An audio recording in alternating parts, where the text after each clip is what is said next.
بسم اللہ الرحمن الرحیم شروع۔ اللہ کے نام سے جو بڑا مہربان اور نہایت رحم کرنے والا ہے۔ اللہ رب العزت نے قرآن کریم میں اپنی عبادت کے فوراً بعد اگر کسی کا ذکر کیا ہے تو وہ ماں باپ ہے۔ سورہ بنی اسرائیل آیت 23 سے 24۔ اور تیرے رب نے فیصلہ کر دیا ہے کہ اس کے سوا کسی کی عبادت نہ کرو اور ماں باپ کے ساتھ بھلائی کرو۔ اگر ان میں سے ایک یا دونوں بڑھاپے کو پہنچ جائیں تو انہیں اف تک نہ کہنا اور نہ انہیں جھڑکنا، بلکہ ان سے ادب سے بات کرنا۔ حدیث میں آتا ہے کہ اللہ ہر گناہ کی سزا قیامت تک ٹال سکتا ہے، لیکن ماں باپ کی نافرمانی کی سزا انسان کو اسی دنیا میں بھگتنی پڑتی ہے۔ روحانی پہلو۔ یہاں اف نہ کہنے کا مطلب یہ ہے کہ جب وہ بوڑھے ہو جائیں اور ان کی باتیں یا عادتیں آپ کو ناگوار گزریں تب بھی اپنے چہرے پر شکن نہ آنے دیں۔ یہ کیول سیوا نہیں بلکہ نفس کا جہاد ہے۔ حضور پاک صلی اللہ علیہ وسلم نے ماں باپ کی رضا میں اللہ کی رضا بتائی ہے۔ ماں کے قدموں تلے جنت۔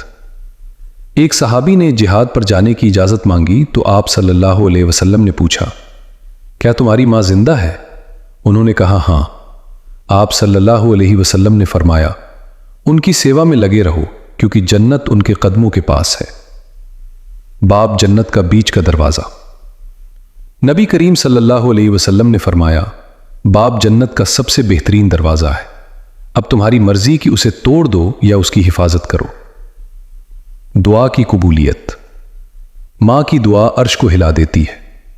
ولی کامل بایزید بستامی کے مقام کے پیچھے ان کی ماں کی وہ دعا تھی جو انہوں نے سردی کی رات میں پانی پلانے پر دی تھی۔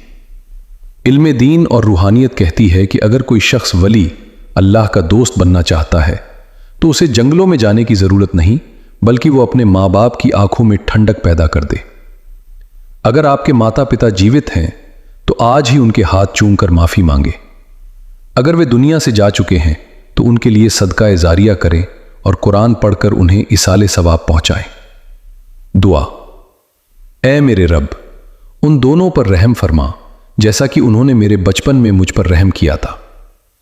انسان اکثر اللہ کو پہاڑوں، جنگلوں یا تسبیح کے دانوں میں ڈھونڈتا ہے، لیکن حقیقت یہ ہے کہ اللہ نے اپنی خوشی کو ماں باپ کی مسکراہٹ میں چھپا رکھا ہے۔ ایک روحانی حقیقت۔ حدیث میں آتا ہے کہ جب کوئی بیٹا یا بیٹی اپنے ماں باپ کی طرف محبت کی ایک نظر ڈالتا ہے تو اللہ اس کے نام اعمال میں ایک مقبول حج کا ثواب لکھ دیتا ہے۔ صحابہ نے پوچھا، یا رسول اللہ، اگر وہ دن میں 100 بار دیکھے تو؟ آپ صلی اللہ علیہ وسلم نے فرمایا، ہاں، اللہ بہت بڑا اور پاک ہے، وہ 100 بار بھی ثواب دے گا۔ اکثر ماں کی ممتا کا ذکر زیادہ ہوتا ہے، لیکن باپ وہ روحانی دیوار ہے جو اولاد کو دنیا کی تپش سے بچاتی ہے۔ باپ کی ناراضگی۔ حدیث کا مفہوم ہے کہ اللہ کا غصہ باپ کے غصے میں ہے۔ روحانی نقطہ۔ پتا کا رتبہ یہ ہے کہ وہ گھر کا امام ہے۔ اس کی دعا اولاد کے حق میں ویسی ہی ہے جیسے ایک نبی کی دعا اپنی امت کے حق میں ہوتی ہے۔ ایک نصیحت۔ جب تمہارا باپ بوڑھا ہو جائے اور اس کے ہاتھ کانپنے لگے تو یاد کرنا کہ جب تم چھوٹے تھے اور تمہارے قدم ڈگمگاتے تھے تو انہی ہاتھوں نے تمہیں تھام رکھا تھا۔ اللہ کی سب سے بڑی صفت رحمان، رحم کرنے والا ہے۔ عربی میں رحم کا مطلب وہ کوکھ بھی ہے جہاں ماں بچے کو پالتی ہے۔ روحانی پیغام۔ ماں کا پیار اللہ کی رحمت کا ایک چھوٹا سا نمونہ ہے۔ اگر ایک ماں اپنے بچے کو آگ میں گرتے نہیں دیکھ سکتی تو سوچو 70 ماؤں سے زیادہ پیار کرنے والا اللہ تمہیں کیسے جہنم میں دیکھ پائے گا۔ لیکن شرط یہ ہے کہ تم اس ماں کا دل نہ دکھاؤ جو خدا کی رحمت کا ذریعہ ہے۔ رشتہ موت کے بعد ختم نہیں ہوتا۔ روحانی طور پر آپ ابھی بھی ان سے جڑے ہیں۔ دعائے مغفرت۔ ہر نماز کے بعد ان کے لیے معافی مانگنا ان کے درجات کو جنت میں بڑھاتا رہتا ہے۔ وہ حیران ہو کر پوچھیں گے، اے اللہ، میرا مقام کیسے بڑھ گیا؟ جواب ملے گا، تیری اولاد کی دعا کی وجہ سے۔ ان کے دوستوں کا سمان۔ نبی کریم صلی اللہ علیہ وسلم نے فرمایا کہ بہترین نیکی یہ ہے کہ انسان اپنے پتا کے جانے کے بعد اس کے دوستوں کے ساتھ اچھا سلوک۔ حدیث میں 3 لوگوں کی دعا کو بنا کسی رکاوٹ کے قبول ہونے والا بتایا گیا ہے۔ ایک، مظلوم جس پر ظلم ہوا ہو۔ 2. والدین کی دعا اپنی اولاد کے لیے. 3. جس نے ماں باپ کے ساتھ ایسا سلوک کیا ہے. 1. نظر کا صدقہ، انہیں پیار سے دیکھنا حج کے برابر ہے. 2. خاموشی کا روزہ، جب وہ ڈانٹیں تو خاموش رہنا سب سے بڑی عبادت ہے. 3. بستر کی سیوا، ان کے سونے سے پہلے ان کی ضرورتیں پوری کرنا. مال کا حق، تو اور تیرا مال تیرے باپ کا ہے. 4. بڑے فیصلے لینے سے پہلے ان سے مشورہ کرنا، بھلے ہی آپ ان سے زیادہ جانتے ہو. 5. بیماری میں صبر، ان کی بیماری میں اکتاہٹ محسوس نہ کرنا. 6. وفات کے بعد صلہ رحمی، ان کے رشتہ داروں اور دوستوں کی عزت کرنا. یاد رکھیں، جیسا ویوہار آپ آج اپنے ماں باپ کے ساتھ کریں گے، کل آپ کی اولاد بالکل ویسا ہی ویوہار آپ کے ساتھ کرے گی. یہ قدرت کا وہ قانون ہے جسے بدلا نہیں جا سکتا. ماں کے چہرے کی جھریاں دراصل تمہاری پرورش کی تھکان کے نشان ہیں. انہیں چوم لینا تمہاری روح کی تھکان مٹا دے گا. جب انسان اپنی ماں کے پیروں کو چومتا ہے تو وہ دراصل جنت کی چوکھٹ پر دستک دے رہا ہوتا ہے، اور جب وہ اپنے باپ کا ہاتھ تھامتا ہے تو وہ خدا کے عرش کے سائے کی طلب کر رہا ہوتا ہے. انسان چاہے کتنی ہی شب بیداری، رات بھر جاگ کر عبادت کر لے، اگر اس کے والدین اس سے ناشاد، ناخوش ہیں تو اس کی تمام عبادتیں آسمان تک پہنچنے سے پہلے ہی لوٹا دی جاتی ہیں. روحانی علم، والدین کی خدمت دراصل خدا کی معرفت پہچان کا ذریعہ ہے. ماں باپ کی دعا خالی نہیں جاتی اور ان کی بد دعا ٹالی نہیں جاتی. یہ محض کہاوت نہیں بلکہ ایک روحانی حقیقت ہے. جب کوئی شخص اپنے والدین کے سامنے اپنی آواز کو پست رکھتا ہے تو وہ دراصل اپنے نفس کو ذبح کر رہا ہوتا ہے. یہ نفس کا جہاد سب سے بڑا جہاد ہے. ایک قیمتی نکتہ، اپنے والدین کے سفید بالوں کا احترام کرو، کیونکہ وہ سفید بال ان کی عمر کی وہ گواہی ہیں جو انہوں نے تمہاری خوشیوں کی خاطر گزار دی. حدیث مبارکہ کا مفہوم ہے کہ شرک کے بعد سب سے بڑا گناہ والدین کی نافرمانی ہے. دنیاوی سزا، یہ وہ واحد گناہ ہے جس کی پاداش اللہ اسی دنیا میں دینا شروع کر دیتا ہے. جس اولاد نے اپنے باپ کی آنکھوں میں آنسو دیے، اس کی اپنی اولاد اسے خون کے آنسو رلائے گی. روحانی نقصان، نافرمان شخص کی دعاؤں میں تاثیر ختم ہو جاتی ہے اور اس کے رزق کی برکتیں چھین لی جاتی ہیں. والدین کے حقوق کی فہرست صدق دلی، سچے دل سے ان کی ہر جائز بات کو تسلیم کرنا. ناصیت، ان کی خیر خواہی اور ان کے آرام کا ہر پل خیال رکھنا. مواسات، اپنے مال اور دولت میں انہیں شریک کرنا، نہ کہ احسان جتانا. استغفار، ان کی اگر والدین اس فانی دنیا سے کوچ کر گئے ہیں تو ان کے حقوق ختم نہیں ہوئے. صدقہ جاریہ، ان کی طرف سے پیاسے کو پانی پلانا یا کسی یتیم کی مدد کرنا. تلاوت قرآن، ان کے نام پر قرآن خوانی کرنا ان کی قبر کے اندھیروں کو نور سے بھر دیتا ہے. اکثر لوگ ماں کی ممتا میں کھو جاتے ہیں، لیکن باپ وہ روحانی ستون ہے جس پر پورے گھر کی چھت ٹکی ہوتی ہے. 1. باپ کی مشقت اور روحانی صلہ، باپ اپنی جوانی کی تمام خوشیاں اپنی اولاد کے مستقبل کی خاطر قربان کر دیتا ہے. اس کے چہرے کی جھریاں دراصل ان دکھوں کی گواہی ہیں جو اس نے تمہیں ہنسانے کے لیے سہے. روحانی حقیقت، حدیث میں آتا ہے کہ باپ کی رضا میں اللہ کی رضا ہے اور باپ کی ناراضگی میں اللہ کی ناراضگی. اردو کا نکتہ، باپ وہ درخت ہے جو خود تو دھوپ میں جلتا ہے مگر اپنی اولاد کو ہمیشہ ٹھنڈی چھاؤں مہیا کرتا ہے. ماں کا وجود کائنات کا وہ سب سے مقدس کرشمہ ہے جہاں سے روحانیت کے چشمے پھوٹتے ہیں. 1. ماں کی آہ اور عرش کا ہلنا، جب ماں اپنے بچے کی تکلیف پر ایک سرد آہ بھرتی ہے تو روحانی عالم میں ہلچل مچ جاتی ہے. تصوف کا نظریہ، ماں کی دعا قضا کو بھی ٹال دیتی ہے. اردو کی مٹھاس، ماں کے پیروں کی خاک کو اپنی آنکھوں کا سرما بنا لو، دنیا اور آخرت کی تمام تاریخیاں ختم ہو جائیں گی. اگر آج آپ کے والد کا ہاتھ سخت ہے یا ماں کی نظر کمزور ہے تو یاد رکھیں کہ یہی وہ وقت ہے جب آپ کو اپنا امتحان دینا ہے.